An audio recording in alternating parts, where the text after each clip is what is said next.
Call the meeting to order. Please rise for the pledge. I pledge allegiance to the flag of the United States of America and to the republic for which it stands, one nation under God, indivisible, with liberty and justice for all.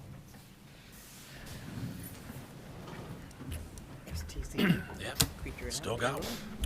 Welcome to the November 2nd, 2021 Post Falls City Council meeting. Shannon, please note that all council members are present tonight. Under announcements, we do have a few. The Post Falls Park and Rec is hosting a holiday craft fair this Saturday, November 6th from 9 a.m. to 3:30 p.m. at the Trailhead Event Center and Black Bay Depot. Stop by both locations and shop local vendors for the holidays. City Hall and city business offices will be closed Thursday, November 11th in observance of Veterans Day. Police, fire, and rescue services for life-threatening or in-progress emergencies may be reached by calling 911. The police department will be open for walk-in emergencies. For water department emergencies, call 208-773-3517. On Wednesday, November 17th, there will be a public open house regarding the roadway safety projects being designed for the intersection of Poline Avenue at Cecil Road next to Post Falls High School and at Mullen Avenue and Cecil Road by the Walmart. The open house will be held in the City Hall Rotunda from 4 p.m. to 7 p.m. These projects are being funded by the Post Falls Urban Renewal Agency to address safety concerns for the public. This is a great opportunity to learn more about the projects and to provide input on the designs. And it is election day. There's still time to vote. If you haven't already voted, the polls are open until 8 o'clock. Are there any amendments to the agenda tonight? We have none. Any declarations of conflicts, ex parte communications? Would you please present the consent calendar? Item A is minutes from the October 19th, 2021 City Council meeting. Item B is payables October 12th through October 25th, 2021. Item C is Greens Ferry Road Sewer and Water Project Construction Improvement Agreement. And item D is fiscal year 2022 Coeur d'Alene Economic Development Corporation contribution. Any questions? Move to approve the consent calendar as presented. Second. Motion seconds. Further discussion? Roll call, please. Anthony? Aye. Wolf? Aye. Borders? Aye. Thorson? Aye. Malloy? Aye. Wilhelm? Aye. Motion passes. Thank you. Warren, before we get into the public hearings, the information you gave us is for action item B? Yeah, action item Okay, B. good. Thank you. I'll announce that. The first public hearing tonight is the smock vacation. That I will open the public hearing.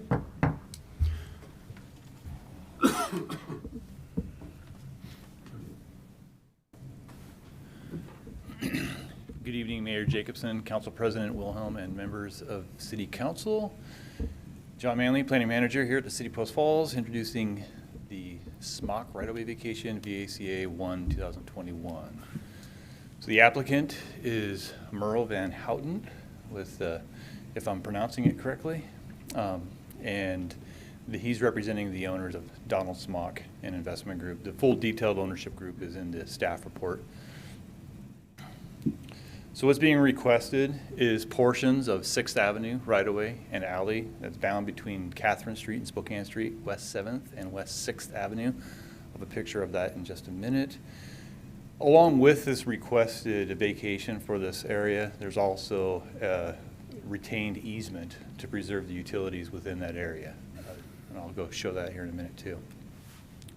Location, as you see here in the hatched area, you see the area at this location is the alleyways that's in between those lots that are within the, right at the northwest corner of I-90 and Spokane Street. And then you have the eastern edge of 6th Avenue that's more or less a dead-end street. So together, in combination, is what they're requesting a vacation of.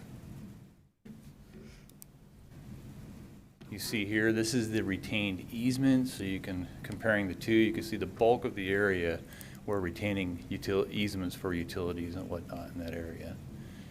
In the staff report, you did see a Vista had some concerns of being able to utilize their services. By retaining this easement, we will be able to appease Avista's concerns, and they'll be able to meet their needs. And Avista's okay with that? Yeah, they should be. Yep, they will be. So staff looked at this review. Yeah, obviously easements are going to be retained. Mentioned that. We have no really concerns of the vacation because of that. As I stated, it's a dead-end street, really serving no purpose for that block at this point in time. And it would allow more flexibility for development of that block. I think you saw a zone change request recently for that, and the idea is to do a mixed-use development on that site. And so by having that being more real property allows it to be developed as more of a site. So here's the agencies that were routed. Already talked about it. Vista's comments, and then the Highway District had no comment. So any questions for For me John? at this point? See none. Thanks. Opponent wish to speak? Do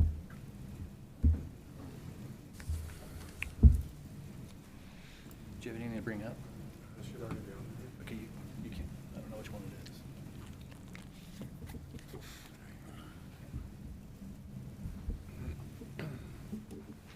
Find the page yet? I'm getting there. I've already read through it, so I... Tell me a number when you get there. Okay. So, my name is Merle Van Houten. I'm representing the owner Donald Smock for the proposed right-of-way vacation. Address is 401 East Sherman Avenue. So tonight, I think you all, first of all, you're all probably already largely aware of what we're proposing on this site. We've been before you last month with the zone change request. So, and John did a good job of showing you what we're proposing tonight to make part of this happen. Mark has been providing you with information regarding that zone change, and he is the architect on the project. I'm acting as a civil engineer, and we're representing Donald Smock, who has gathered the properties that represent the entirety of the block. We're again proposing that this become a part of the Post Falls downtown core. We've already gotten through the zone change process to make this an SC5 community. We're going to revitalize this area with a restaurant, a community courtyard, event center, coffee shop, and multifamily living. So this is the proposed layout as it stands right now.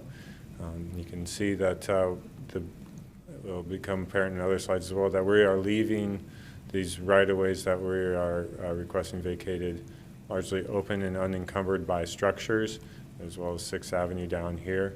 The intent, as John was saying, is to maximize parking. And so just to show you the exact same thing that John just had in a slightly different aspect, we have an aerial image overlay with what we are requesting to be vacated. The green and red are the alleys represented, and the purple is 6th Avenue. And in return, we will be dedicating easements, again, green and red being the alley and the blue being what we've identified with the engineering department as an existing water main. And we're here to work with the city and with the agencies and utility purveyors. So if Avista were to come back later and feel like they needed something, say, along the 6th Avenue corridor, then I'm certainly sure we'd be amenable to that, considering that, again, we're not encumbering that with any kind of structures, anything like that. So, but as it stands, this is where we have come to an agreement with the city's staff, and again, we're here to work with you guys as a team, and we want to see this project be successful and be a good addition to the city's downtown core. So again, this is what we hope to achieve through the right-of-way vacation process. It'll be a very necessary component of it. Mark Latham has done a great job providing us with these aspects and the renderings of what we hope to accomplish. And that courtyard would be right in the area of one of these places that we are hoping to vacate. So Again, it helps us achieve this goal, it helps us with parking, it helps us with circulation, and we hope that you'll be agreeable to approve our request. So I'm happy to answer any questions. Any questions for Mr. Van Houten? Steve? I just got one question. On 6th Street, on the vacation there, would 6th Street remain a street then to be able to access the southern portion of the property? Or are you looking at 6th Street to have more diagonal parking? So, yeah, let me flip back to that. Here we are. So, yeah, we are looking at the idea of what we could do with maybe some diagonal parking there if we were to route traffic one way through here. So that way we could utilize the area kind of against the highway as you know, angled parking if geometry allowed. Okay. So maybe it would be an exit to the west than you're looking at then? Correct. Okay. Correct. Everybody else okay? Yep. Thank you. Thank you, Okay, Ms. Van thank Houten. you. Anybody wish to testify? We have none. That I'm going to suppose that there's not going to be any rebuttal. Close the public hearing. Council, how would you like to act? We need to, I see that we've got a ordinance down below, but that was for the zone change, so. That's for the zone change. we We'll would- bring back an ordinance to approve the vacation ultimately, if that's the direction council wants to go. Okay. Anybody care to discuss first, or? I would move to approve the smock vacation VACA-0001-2021. Second. Motion second, further discussion. Roll call, please. Wolf. Aye. Borders. Aye. Thorson. Aye. Malloy. Aye. Wilhelm. Aye. Anthony. Aye. Motion passes, thank you. Next item up is the zone code update, and I just want to make everyone aware that council has been presented with all the testimony that was submitted at the previous public hearing. This is one of the two public hearings that were not notified properly in the paper, is that correct? Yeah, we had 2 public hearings, then 2 other ordinances where the press incorrectly published the notices. So in an abundance of caution, we re-noticed those 2 public hearings to allow people who may not have had notice a chance to come in and testify. So tonight I'd ask the council to make a motion to incorporate the testimony from August 3rd and August 17th public hearings into the record tonight. Should I do that after I open the public hearing or before? Yeah, either way. Okay. You want to make a motion? I move to incorporate all previous verbal comments submitted in connection with the Title 18 Zone Code Amendment of the August 3rd and August 17th public hearings to be included in this record and to be considered in making a final determination on the adoption of the ordinance. Second. Motion second. Discussion. Roll call, please. Borders. Aye. Thorson. Aye. Malloy. Aye. Wilhelm. Aye. Anthony. Aye. Wolf. Aye. Motion passes. Thank you. With that, I will open the public hearing. Yeah, once Thanks, again, Warren. John Manley, planning manager here at the City of Post Falls. You see here this PowerPoint, this all started before we ended up with the template, so there's some legacy PowerPoints that will crop up every now and then. So the planning division's presenting this proposal. The basis of this proposal stemmed from the recent comp plan amendment, as well as commentary received from the public and why, as vast as it was. My plan isn't to go into the detail of every slide like I did with the original we did. I'm going to go over the content and an overview of what we covered in the previous hearings. If you do have specific questions, those slides are here, and I can go to them if there's any specific items you want additional commentary on. So what we were looking for out of that comp plan was getting some diversified housing. It was identified that we're getting a lot of 3-story walk-up apartments. And so with this, you had on that second item there, looking at, is there a way we can tweak the R2 zone to encourage some diversified housing in that R2? But we also, at the same time, proposed removing multifamily as an option. Equally, what we did is we looked at the R3 zone, removed the single family. So we created some purpose for each zoning district, but at the same time, encouraged some flexibility. We also looked at the land use table there, the first item, looking at storage units. We've also seen a lot of storage units in a lot of our prime commercial areas. So it was proposed to restrict storage units along. We would no longer allow them on Prairie Avenue, 41, Mullen Avenue, and Celtice Way. We also created the option in the land use table through a special use permit, which would require a public hearing before the planning and zoning, potentially to allow storage units near like a rail corridor, so, or other means. They would show that as far as the public hearing, why it was needed to have a storage unit. They can provide decent buffer at the right location. Plus, believe it or not, a heavy user of, actually the two principal users of storage units are either usually commercial and or single family homes. Multifamily users generally aren't heavy users because they don't have a lot of stuff, and they know that, and they live in apartments. We looked at getting clarification on the base density. We also created some swimming pool design standards. There were individuals desiring swimming pools, and some of our setback information we had for permitted structures didn't work. So adding clarification for swimming pools and how to deal with some of the equipment, that was added in this code amendment. We modified some accessory dwelling unit standards to add some flexibility for them and clarity.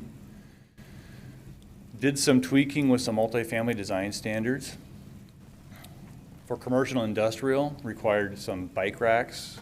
Post Falls is evolving into more of a bike-friendly community and having, so complementing some of our streets to have bike lanes with sites that also have bike racks seem to have a good nexus. We also had a site that had some seasonal parking issues with that, but we had no standards to deal with it, and so the police department and the city were a little kind of hamstrung on kind of how to process that. So we created some code sections, so if it occurs next year, we could refer to this and require them to get a permit and abide by the rules governed by those standards.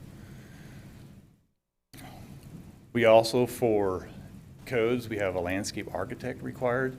That proved problematic in the last downturn. We had a lot of landscapers that were from outside the area that aren't going to fly up here, and to have them come out and view a site prior to attaining a CO didn't seem to be warranted. Plus, we don't have real complex landscape design standards. A lot of it is just trees, shade requirements, and hydroseed, of which we have an urban forester and staff that can review that. We added some buffering for multifamily, so some of the multifamily developments adjacent to single-family homes weren't buffering. So we added some language to treat them more like a commercial development next to single-family development and buffer the use accordingly. We looked at doing some administrative exceptions for language for neighborhood signs. I haven't seen a whole lot of neighborhood signs that aren't tastefully done. Generally, they put up a nice sign because they're marketing their site. So we created some flexibility there rather than limiting them to, currently the code requires a 5-foot height limitation. I know that we have plenty of neighborhood signs that are slightly above 5 that are great signs, so that's why that was added. And then we had other definitions that were updated. You also saw in the proposal that there are some italicized definitions that correlated to identifying that it was a defined item. Just kind of over the project history here, we kind of already went with that a little bit. We know that we had the hearing on the 3rd and the 17th as part of the intro of this. Workshop was back on March 30th, so this has been an ongoing process. So that's, do you have any questions? Questions, John? Al? John, I do have a question on that, the issue, the change between single-family, multifamily, the buffering. Mm-hmm. And I noticed that even in this information that we got from Warren tonight, that the Van Valkenburgs brought up the idea of buffering with a 2-story maximum on the R3 when it abuts R1. Is that something that we can write into the code? That concept came up a little late in this draft, and so this is a process that already been gotten going. And I'd want to think through that a little bit as an independent action item. But it is something that can be entertained. I mean, it's possible maybe on the periphery of sites or when you're next to single family that we do have an inclusion of something like that for a multifamily site. I like that. I would like to see that happen myself. Just, we've had a couple of examples, especially over here in the old part of town where, you know, big 3-story building right next. And I know that the buffering helps, 5 feet more and some trees and stuff. When I first looked at it, I thought, you know, that's probably going to be enough. But the more you look at it, it's like, I like the idea of having 2-story there. So I realize that we can pass this stuff tonight, but I don't know. Bring it back? Bring it back. Yeah, I agree. This is better than it was, but it's something I'd like to see too. Yeah, Yeah, yeah. okay. So it sounds like, okay. Thanks. Right? Any other comments, questions for John? Anyone wishing to testify? We have none. So I think we're good then, John? We're good, thanks. Close the public hearing. Council? I would move to approve the zone code update TA-0001-2021. Second. Motion second. Further discussion? Roll call, please. Porters, Aye. Thorson, Aye. Malloy, Aye. Wilhelm. Aye. Anthony, Aye. Wolf. Aye. Motion passes. Thank you. And John, you will bring back that as an option or bring back to us the consideration for that 2-story limit? I'll bring back at least a commentary on Yeah, it. information on it, yeah. Information on it, yes. Okay, Great. good. Thank you. Thank you. Yeah, unless you're gonna plant it there. And the last public hearing tonight is comp plan amendment. With that, I'll open the public hearing. Well, that's calls for. So yes, the comp plan amendment, CPA 1, 2021. The reason for this kind of ties into what we just processed, the text amendment. So I'll just skip to this part. So as you're aware, I mentioned that we removed multifamily as a potential avenue. Historically, they've been able to do apartments in the R2 zone. No longer can that be done. So then the notion is, well, is there areas in Post Falls that could request this R2 zone and utilize some of the parameters of it for infill development? To me, off the cuff, it looked like it wasn't quite as intense as RM, because RM zone, you can do up to 20% multifamily, and you can do some commercial, and you can see that here with the language is what's permitted within the RM. So, is there a go-between that could help meet and further meet the land use designation of low-density residential? So I highlighted, you have the R1 and the RM, so this would be like, to me, the way I see it, an in-between designation at this point now, which wasn't at the time of adopting the comp plan, therefore why it wasn't included in the comp plan originally. So why here? Well, the goal is, as I stated in the comp plan, to encourage a different type of housing product than what we've seen in the missing middle. So it's not an apartment, it's not an expensive house, it's something in between with a lower footprint that may meet the community needs. And so you're looking at the housing choices and the reality of that. Here's one that was not too long ago, an 1,800 square foot house, about almost 1,900, 630, a 3-bedroom, 2-bath house. So not many people, that's definitely not an entry-level home at that point. And even at some of our older parts of town, this one here is over on 9th Avenue, a 3-bedroom, 2-bath, you're looking at $380 on that. I've even seen some house prices. It's not uncommon to see $400 a square foot for a house. So if you look at the zoning map in of itself, we have a great reserve for single family. We have R1 scattered throughout most of Post Falls, as well as commercial and industrial. They make the predominant zoning designations in the city. But we know we do have a lot of apartments, but because you get the units per acre, you don't need as much land to serve apartments. But they do serve a niche for the public, and you can look here at the rents on this. They range anywhere from about $1,000 a month for a studio, and you can see them up to $2,300 for like a 3-bedroom. So we do have apartments, but if you call on these, the availability is low too. Most of these are full or they have a waiting list. And so even though we're building a lot of them, they're getting filled pretty quickly. So looking at what the R2 would look at, you would look at, this is the kind of options you potentially could get. You have cottage homes and your single family off to the more on the right side, and you have some townhome stuff on the left side. You wouldn't maybe get this here. You would need like an R3 zone to pull off that. or an RM, but you could get these 2-unit ones, something like that in the R2 as proposed. So once again, that's what we're looking at there. This is what we approved, and this is that single family, the permitted uses, the R2. You can see here that the lot size, the minimum lot width is 30.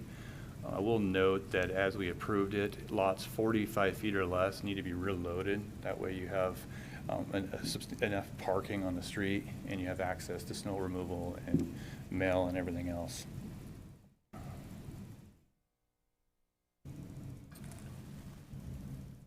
So looking at where could this occur, initial look at this is you see the yellow, that's our low density. You're like, wow, this could go in about everywhere.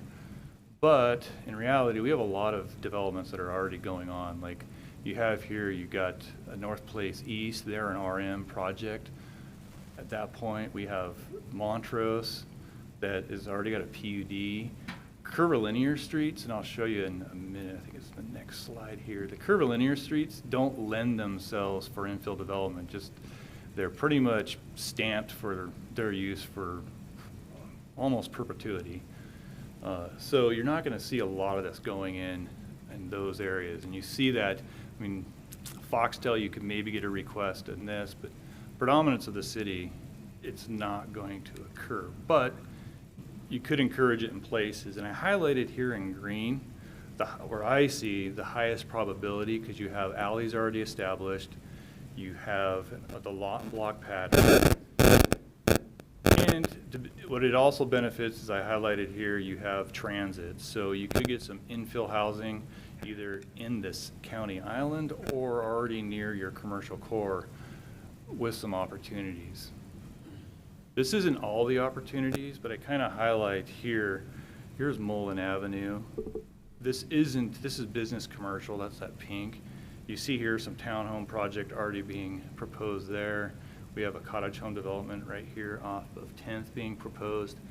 And so having some infill pocket housing near this commercial core in Idaho would seem beneficial and also would complement the businesses and encourage that walkability to that linear commercial corridor along Southeast Way. I also looked further to the north, up towards 15th. There's some other lots that may have houses on them or may have some larger open areas that I kind of identified as down the road, maybe we would see something along those lines. Let's see here. Also wanted to highlight here that on the low density, and I underline here that it looks at all types of residential uses up to 8 dwelling units per acre, and that's what you'd probably see with that R2 is something up along those lines. And looking at the low density area holistically, with the amount of single family housing we have out there, you would never surpass the 8 all encompassing for that designation. It even entertains that you'd vary at appropriate locations. So what does this change do? We're looking at here, well, nobody's zones are changing. As part of the Planning and Zoning Commission, that's what some of the concerns is will we change anybody's zones with this? Nope. Someone's would be allowed to come ask the city for this R2 zone. If they were in one of these implementing in the low density district, there'd be a public hearing on that zone change before the Planning and Zoning Commission and City Council. And if it didn't make sense, odds are the proposed zone change wouldn't get approved. And like I stated already, it does create an opportunity for infill. So do you have any questions for me about the proposal or why staff's here with it? Questions for John? Steve? Just John, so on those R2 zones, what would the parking requirements be? Say if I was in, If they're a single family, it'd be 2 off street, just like still any be other. 2 off that, okay. So that wouldn't change with that zone, okay. Okay. So you're the proponent on this, correct? Yes, I am. Good. Anybody wish to testify? Thanks, John.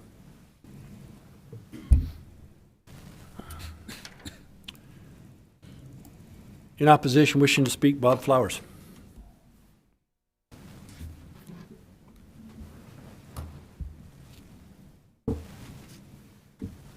Bob Flowers, Good evening, Mr. Mayor, Council.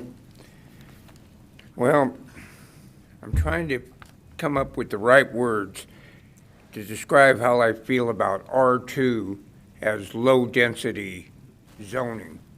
R2, as it's still in your books, could be up to 18 units an acre. You take a look at all the different R2 factors there are in there, and it's way too open.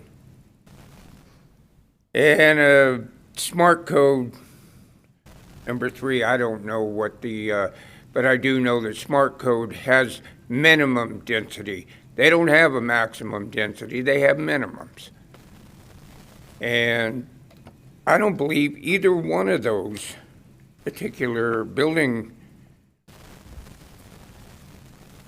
classification, whatever, fit into low-density residential. This is quite a little play for so-called infill, but I believe if we let this go, you're going to see R2 spreading out all over the place. And until you manage to get R2 under control, which it's been out of control for a number of years with this, with the way they're allowed to, well, it's just too broad of a definition to have it just classified as R2. And just for those reasons alone, I say no, look into it more, because smart codes and R2 are not low density. They are not. Thank you. John, can we ask you a question? So you stated with the new R2, it would be limit of 8 per acre, maximum of 8 per acre? The low-density designation says it entertains up to 8 dwelling units per acre. So when someone come forward with a zone change request, they would come by in a public hearing, and we would show that, how does it meet the comp plan? That's one of the requirements. And so we would cite that, and if their proposal was greater than 8 dwelling units per acre, I would see that would be a notion to deny their zone change request. That wouldn't conform with the R2 that you're looking at right now? R3 was up to 18 homes per acre. 18. But R2, to my knowledge, has not been up to 18 homes per acre. I thought it was up to 12. It's a confusing matter because net versus gross, if you did townhomes and you look at the net, when you divided them all out in an apartment style, it's possible, but that's assuming you're not taking roads into account or any of the other stuff you get rid of. That was a net subtraction. That we now got rid of that out of the bulk and placement table. When you look at the net, you generally are going to get somewhere around probably anywhere from 6 to 10. Okay. Is what you would get in the way we've crafted it now. It just seems to me from what you stated that this R2 would actually provide us an opportunity to lower the density or keep it to that 8 homes per acre as opposed to going higher than that in that zone. Yes. Okay, thank you. Joe? Is there any other testimony? No. Because I could address, one thing, we actually don't have a lot of R2 zones in Post Falls. I mean, in general, it's not, Right. We've had more special use permits in commercial, and we have PUDs that do apartments. We don't have a lot of apartments in R2 historically. We've identified that there is an issue with housing, and we don't want to have a lot of apartments. And so if we only have choices, apartments and housing, you're going to continue that same scenario because those are the only options you have. And so currently, the way the way the code's been crafted is we've had a code that's not encouraged options. So by having options, hopefully we'll get a different matrix of diversity in the housing. Okay. Excuse me one sec. Warren, I jumped again. I asked John the question. We're still under testimony. That could be considered a rebuttal of Mr. Flowers' Yeah, we're in statement at rebuttal, 18. we're fine. So we're fine, so Yeah, we're okay that to was keep, it for the testimony, so he's doing rebuttal now. so we're okay for more additional questions before I close the public hearing? Perfect. Joe?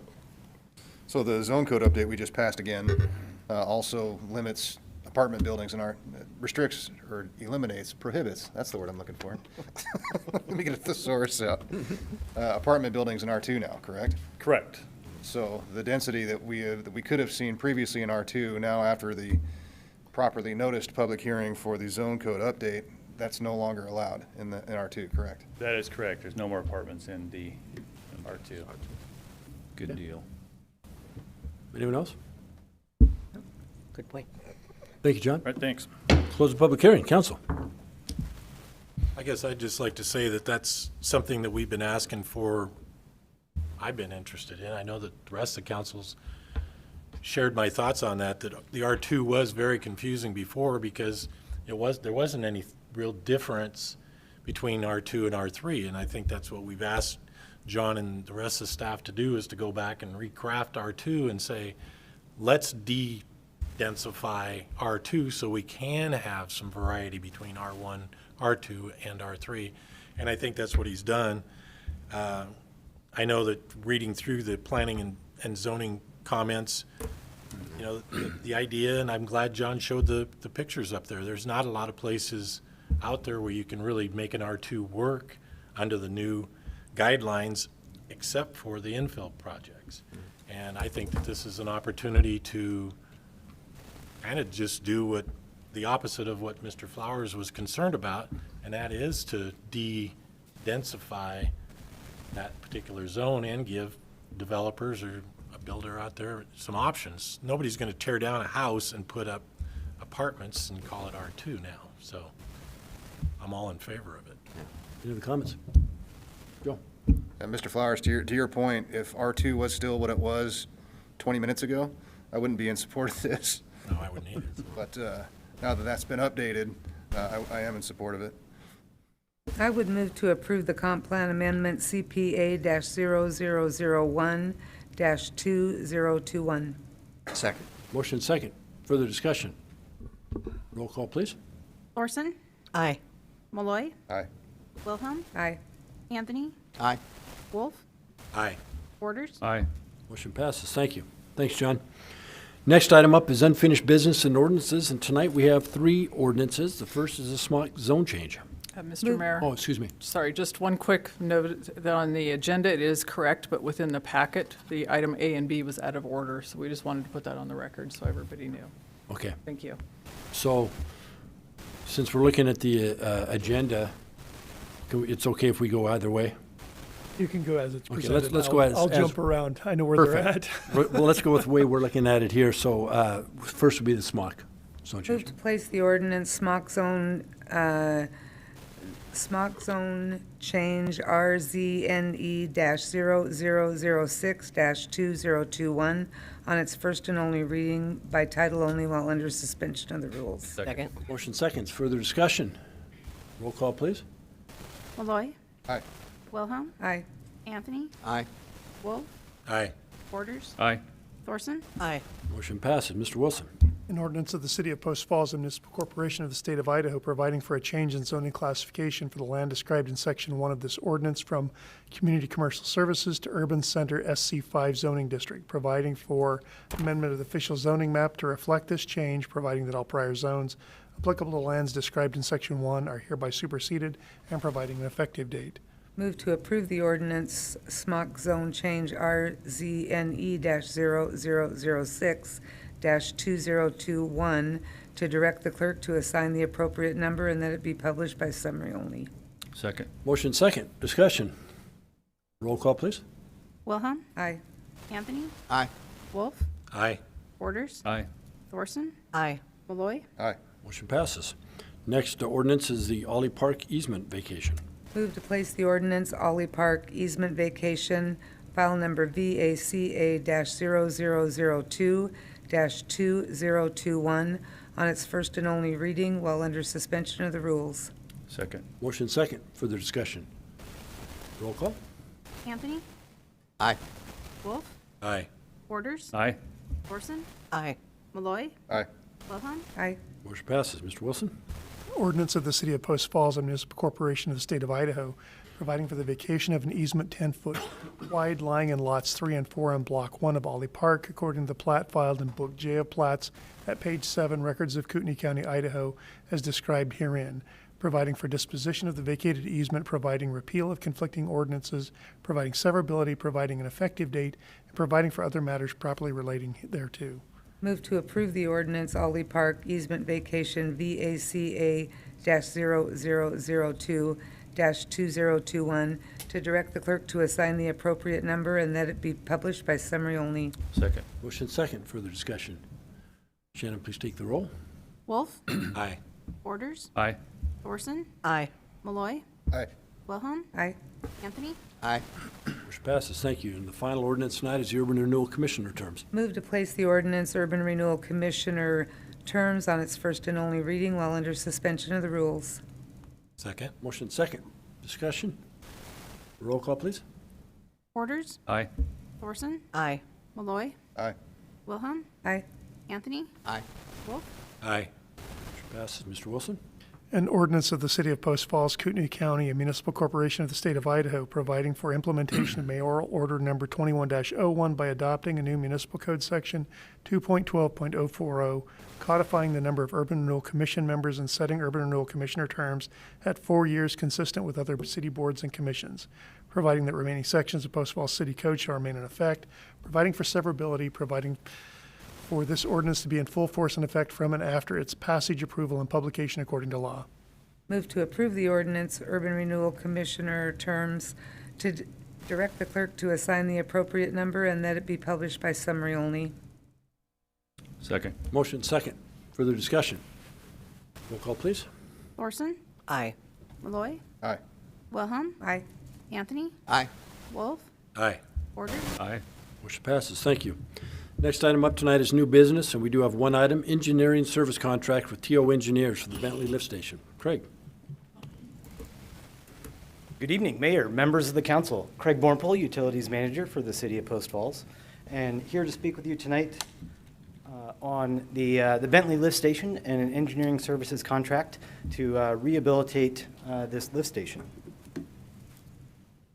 See if I can do just one. Yay. So to orient everyone, the Bentley Lift Station is located in the River Run subdivision. It sits about 250 feet from the Spokane River, pretty close to the river, and was constructed in 1991. The existing lift station has a backup power generator but no overflow storage. And several improvements were listed in the collection system master plan for this lift station, both to increase its reliability, bring it up to current standards, and but it doesn't need a full, totally new lift station. We want to evaluate it, retain the components that are still appropriate, similar to what we did in Shore Pines, where the wet well is still in good shape. We can use that, but really update the infrastructure that has passed its usable life.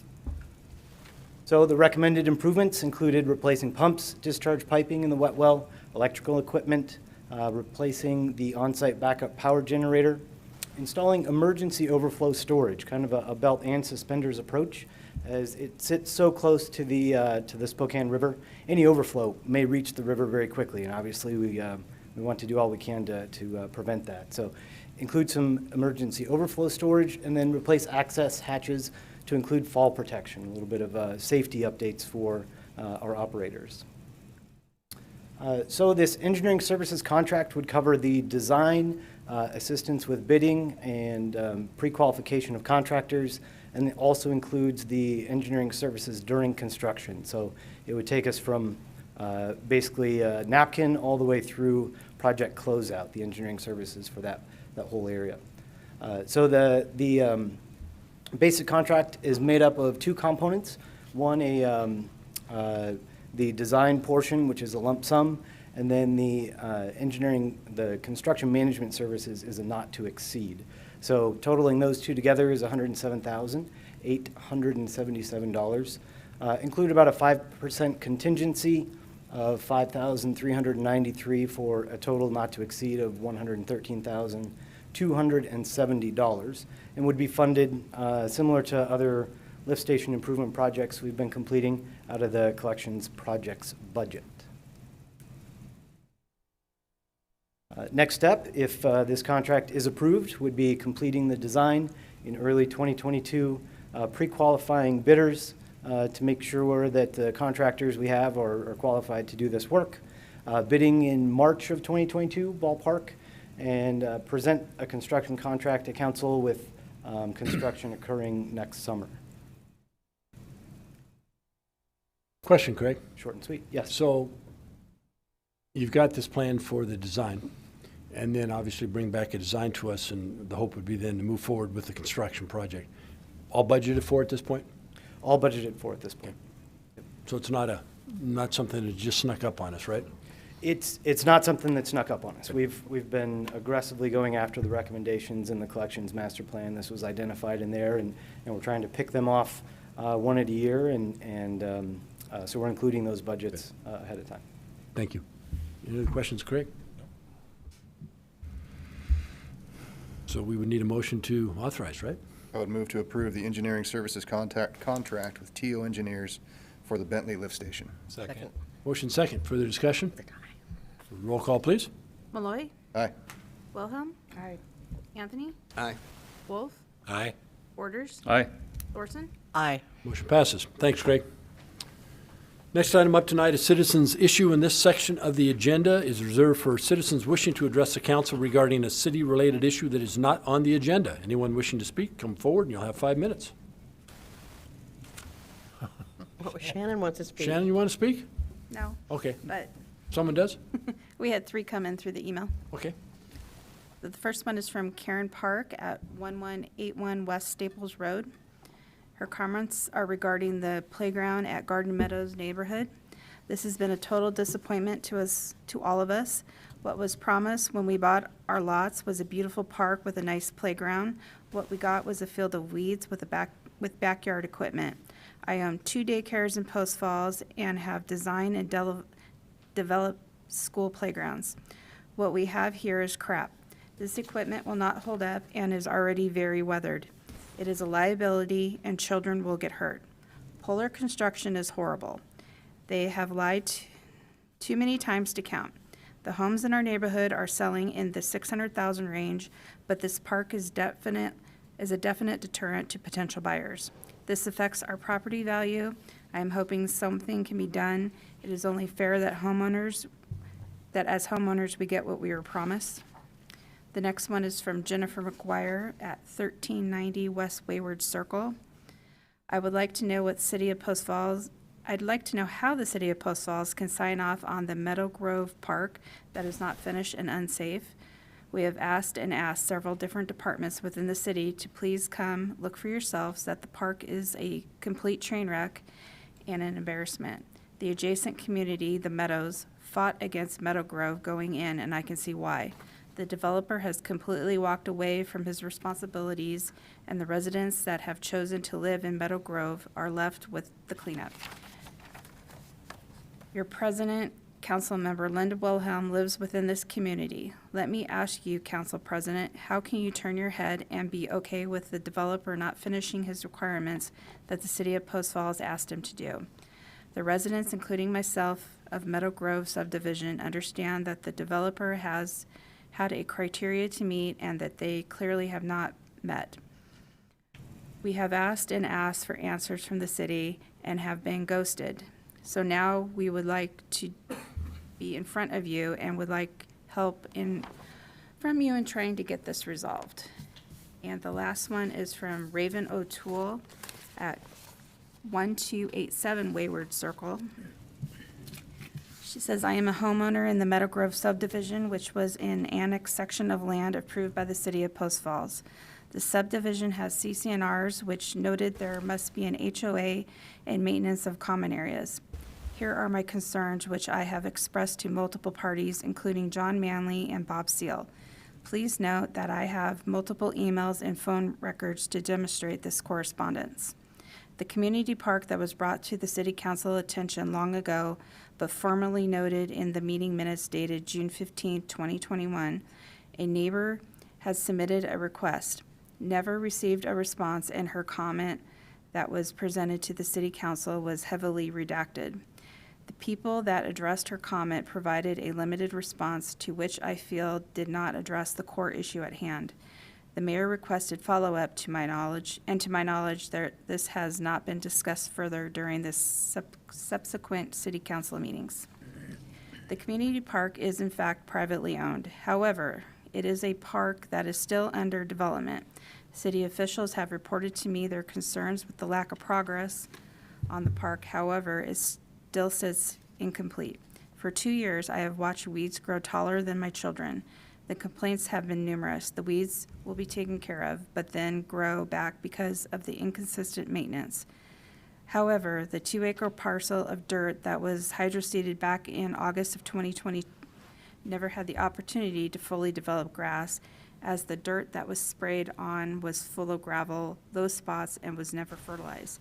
The sprinkler system was turned on for the first time July of 2020 and turned off the second week of September 2020, clearly not giving the hydroseed ample time to grow. When spring season 2021 rolled around, the community park sprinklers were not turned on until July 4th. Therefore, the trees that were planted back in 2020 were left to die. I have counted 11 trees that have died. I became in contact with the man, Matt Afonte, hired to mow the weeds. He shared with me information about the faulty sprinkler system, the broken sprinkler timer, the dead trees, etc., and wanted to tell me that he would no longer be maintaining the park due to, quote, he stopped paying me. He shared with me that he expressed his concerns to Matt regarding the weeds, requested authorization to fertilize the grass to see if the hydroseed could be brought up to speed, and ultimately told me that he is unable to fix the problem since he would have to do major work and Matt is not allowing me to. I have been told that this is not a city problem. However, the park has been an ongoing development project that has not been signed off as completed. The city has allowed the park to go unmanaged despite clear agreements and understanding with the developer that the park should have been completed during a specific time frame of the phased developments. The city has been corresponding with Matt Afonte, who is not the developer. Matt Afonte has lied to the homeowners. He has represented himself as the HOA, which he is not legally able to do. He has collected money from the homeowners that he has not provided any accountability for to the homeowners despite their requests. As much as the city would like to call this a developer private party issue, us homeowners are enraged that we are being left to deal with the aftermath of erroneous errors and poor oversight over the development of Meadow Grove. I was forced to hire an attorney to protect myself and other homeowners from being wrongfully assessed maintenance dues again for a park that we cannot use nor maintain. The playground structure is not a Costco product.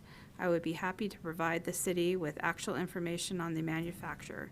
It is in fact located on private property and per PUD agreement is accessible by the public.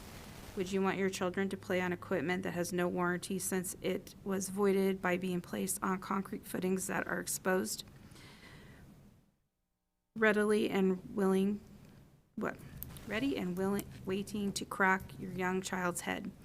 I asked the city who approved this structure, who signed off on this as being appropriate. Per the June 15th City Council meeting, it is correct in saying it is not a commercial grade, but saying that you cannot remove it because it is located on private property is outright absurd. It needs to be removed. It is unsafe. If the city cannot remove it, the city needs to use their contractual rights within the PUD agreement and demand Mr. Mark Robinson to remove it.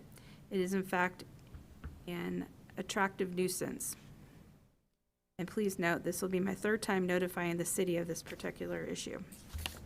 Finally, when the city has finally decided to just simply call it a loss and sign off on this poorly managed agreement with Mark Robinson, AKA Willamette Valley Real Property LLC, it is the homeowner's understanding that the park will then be deeded over as part of the Meadow Grove subdivision property. Guess what? All 54 homeowners will be responsible for a park that was never completed. We will be responsible for maintaining a field of weeds, rocks, and dead trees. Please note that the homeowners have never been included in any of the management of the park. Despite our multiple requests to the city and Matt Afonte, who I might add is reporting to no longer be associated with the HOA. The homeowners have no recourse over the 2 acres of death that sits within our neighborhood. Please, I beg of you, take action. Please require Mark Robinson to develop the park per the original PUD agreement and allow the homeowners to maintain a beautiful 2-acre parcel of land as promised to us during the closing of our homes. The homeowners have 0 vote, 0 recourse. Per my attorney, there is in fact no HOA. The HOA documents that were provided to the city during the PUD approval were never enacted. The HOA that Matt Afonte created was not done with any authorization. Matt Afonte was never designated as a person to act on behalf of the developer, which I have been informed as an official document that should have been filed with the county. That never took place. Therefore, Matt Afonte collected upwards of $500 from most homeowners. You can do the math. I certainly have over the course of 2+ years as our park remained undeveloped and unusable. Sure, the city doesn't have any recourse over an HOA, but the city certainly has a responsibility to homeowners to manage the development of the land within their jurisdiction. The homeowners should not be responsible for developing the park. The developer that the city made the agreement with is responsible for that. I ask that if the city cannot compel Mark Robinson to complete the project as agreed upon, that the city develop the park as promised.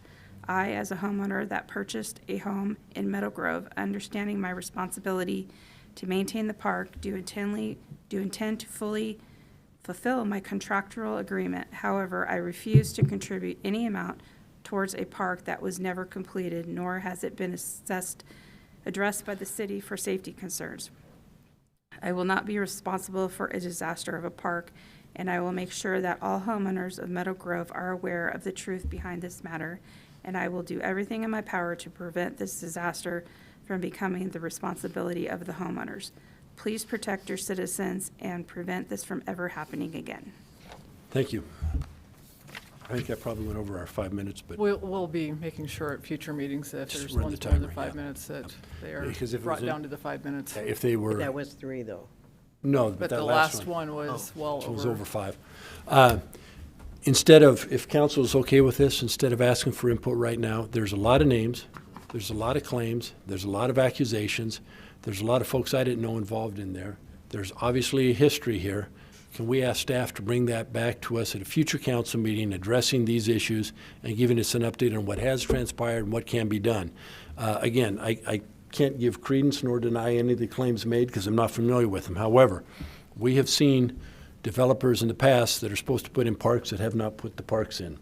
And cities had to step in on some occasions, with under the right circumstances to get these parks taken care of.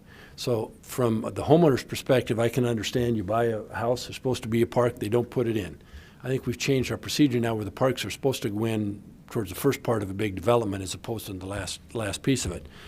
But instead of getting into little bits and pieces right now, again, with council's agreement, I would like to have it brought back at a future meeting with a full explanation and description of what's transpired. Yep. Can it be the next meeting? Yeah, I mean, as soon as they can, absolutely. It may not be, I mean, we'll try for the next meeting, but there's a lot of information that we need to put together to respond to that. And could you lengthy of a respond to letter. those 3 letters and let them know that it will be coming forth? Yes. Is that all right with everybody? Yeah. And I know I've received some emails on that regarding my statements regarding HOA's last meeting, and so I think that Joe and I have it. We've asked staff to look into some of that for us too and get back to the future meetings. Okay, thank you very much. Administrative staff reports. We have none. Mayor and council comments, again, just reiterate, if you haven't voted and choose to, please do. You got 5 minutes. No, you got an hour and 5 minutes. Hour and 5 minutes. This is a quick one. Yeah, we got through 3 public hearings in about 20 minutes. Other than that, I don't think I've got anything, so, Al. I do. Short-term rentals. This is a Airbnb type stuff. This first came to my attention with my involvement with the Regional Housing and Growth Issues Partnership. Obviously, Coeur d'Alene's really been dealing with this a lot, and so they've crafted an ordinance. When it first came to my attention, I went on Google and went to Airbnb, and there were a couple of, like rooms for rent for the weekend or whatever, and so I didn't think it was that big a deal in Post Falls. Well, constituent emailed me, asked me to look into it. I went on Airbnb and there were like a dozen. And it's like, I had no idea. I mean, I don't know if that has happened overnight or I just missed it, but I'm wondering what we can do to mimic or, I don't know, copy the ordinance that Coeur d'Alene has, or at least look at that and maybe put it into place, because it's obvious that short-term rentals are something that are booming. We have talked about it, Mr. Wilson, I think, and Shelley, you talked about it a little bit earlier. I know Bob Seals got his hand up. You want to provide a quick? So we can do that, and I think the question becomes, is the number of units that we have, does it warrant that level of supervision? I know the PD looked at this. They have had relatively few, I think maybe one issue with a vacation rental in the last, I don't know what the period was, but it was over the last, call it a year or so. So there's not been a significant issue with them. I did what you did. I looked at VRBO. I think I found something on the order of maybe 30, but that was including a whole house or just renting a room. It was really hard to tell how many of those were actually in Post Falls, the city, versus having a Post Falls zip code, but not a tremendous number when you compare it to the number of residential units we have in the city. And so it didn't strike us that it required a significant level of administrative overview at this point in time. We can certainly do that if that's where the council and the mayor want us to go. We can certainly look at adopting a scheme. I've looked at both Coeur d'Alene's as well as Sandpoint's, who has another ordinance. They're both, frankly, fairly administratively heavy to administer. My guess is you're looking at somewhere between an eighth and a half of a person. An FTE would be required to monitor and implement that. It's an annual registration if you're doing inspections. Sandpoint requires the building official to go out annually, inspect the structure. So you've got the licensing piece, the inspections piece, the code enforcement piece. You could, depending on how you do it, you could have somewhere, potentially even up to 3/4 to a full body spread out over multiple departments over the course of a year. So it just seemed like at this point it may not be warranted, but it's something, if that's something council would like to know more about, I think we'd be happy to put together some information and bring it to you. I guess my biggest concern was the explosion that, like I said, I looked at it just a few months ago and there was hardly anything. And then now, 2 or 3 months later, there's a ton of stuff, and it's like, well, what's going to happen 3 or 6 months from now? Are we going to have so many that, and we're then really behind the curve if we don't have something in place to kind of monitor this? But it's only my concern. Jerry? Yeah, it's not just your concern, and I don't know if it was the same citizen that I think it was, because I got it too. having a conversation with, but when I went at Coeur d'Alene, and I also looked at Sandpoint, and Sandpoint has the tourist aspect of winter and summer, even though it's a smaller city than Coeur d'Alene. But what was amazing to me, I looked at the map, I read it all on the City of Coeur d'Alene's website, looking at the map of where they are in Coeur d'Alene, and it is just massed in what would be called the Garden District and all of that. So it's not something that is affecting the whole city. This citizen that says there's a half a dozen that he's aware of lives in Riverside Harbor. And so while it isn't something, and I am loath to think about regulations and bureaucracy and adding on to any of that, I do think it's prudent for us to look at this, because it isn't something, I live in Pioneer Ridge. I don't think it's going to be an issue up there. But I can see that there are other parts of the community and neighborhoods that this can become. I don't know what it is now, because I don't even know how you know how many, except like I say, go on and look to see what's for rent. But I do think that it's, rather than reacting to it when there are 100, the fact that there might be, a dozen or two now, I think it's prudent for us to definitely begin that dialogue, because it does impact people's quality of life. Let me add another aspect to that, if I may. So we do have an Airbnb. We're on 2.5 acres. We're completely surrounded by trees, and it's a separate building on our property right outside our door that none of the neighbors see. I don't disagree with what you're saying, but if we're going to do it, I think we need to look at the situation, because if there's an issue at the guest house that we will tend to rent out on short-term. Property owner on site. Yeah, that's not going to affect the neighbors. They don't even know it's there. Yeah. So I'm not opposed I to it. don't even know you're there. You're behind so many I know trees. it, I know it. But I throw that out because I agree, it can be an issue, but I think we need to look at it in its entirety and not just apply the same brush to everything, When because, it's an absentee owner or a management company. Correct. You know. Correct. But, yeah, I just think that it's not something that we can go, oh, that will never happen here. it's happening. It's happening.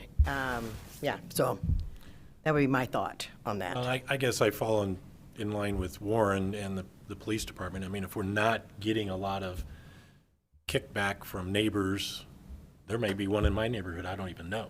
I mean, I wouldn't know.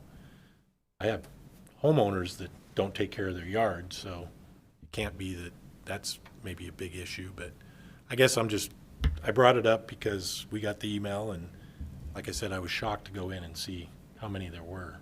Joe? We can bring back the pros and cons, so I know I saw the email that was sent out, there's information in there that we would provide additional information on so that you can look at and analyze whether or not it makes sense for the city to have something like this at this time. There is an expense to it, so that comes from, if you only have a dozen, you're not going to collect enough fees to pay for that expense, so it's going to come from property taxes or other general revenue sources until you had enough short-term rentals to pay the cost of the employee. Joe? Yeah, for me, I think we probably all got the same email, but it's, and I've actually had people bring it up to me before. I think this was the third one that I've Yeah. received, which is what made me go to Warren and John and I can't remember who else, Captain Mueller. For me, it's something to keep in the back of our mind. I did the same thing everybody else did, including all of the hotels in Post Falls. I could find less than 50 listings for short-term rentals out of 11,000 some housing units. To me, it doesn't seem like that big of an issue. I live in Riverside Harbor, and I wouldn't have had any idea there were any short-term rentals if a car hadn't caught on fire in front of one of them last year. No idea how that happened, but Someone didn't like it. yeah, somebody had a good party, I guess. But so I don't want the staff to spend a lot of taxpayer dollars and time on a solution in search of a problem. I think keep it in the back of our head, and if we start seeing more of these things crop up, then at least we're kind of primed to go. But for now, I don't really see an issue. And if there are issues that need to be reported to the PD, please do so. Okay. Good, thank you. Any other comments? We do not need an executive session tonight. No. The next motion is? Adjourn. All those in favor? Aye. Meeting adjourned, thank you.